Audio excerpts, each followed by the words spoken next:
নমস্কার, কেমন আছেন সবাই? আজ বৈশাখ মাসের 2 তারিখ। বৈশাখ মাসে তুলসী গাছে ঝাড়া বাঁধা হয়, তাই সকালবেলা তুলসী গাছে জল দিয়ে দেখি ঠাকুরতলার পিছনে আমাদের বাড়িতে বিড়ালের বাচ্চা হয়েছে। তারপর দিদা ঠাকুরের বাসন মেজে নিচ্ছিল, দেখলাম পেঁয়াজ গাছে একটা ফুল ফুটেছে। তারপর চলে গেছিলাম বাবার দোকান। গরমে যা অবস্থা চারিদিকে, বাবার দোকান থেকে ফেরার সময় আইসক্রিম, একটা লস্যি আর পেপার নিয়ে ফিরে আসছিলাম।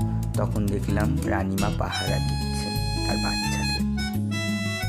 তারপর স্নান করার পর মা দিয়ে দিয়েছিল ভাত খেতে। সেখানে ছিল টকের ডাল, এঁচোড় আর বৌদিমণি দিয়েছিল সর্ষে দিয়ে চিংড়ি, যেটা খেতে হয়েছিল অপূর্ব। তাই অর্ধেক ভাত সেটা দিয়ে খাওয়ার পর মা দিয়ে দিচ্ছিল রানীমাকে খেতে। দেখা হচ্ছে পরের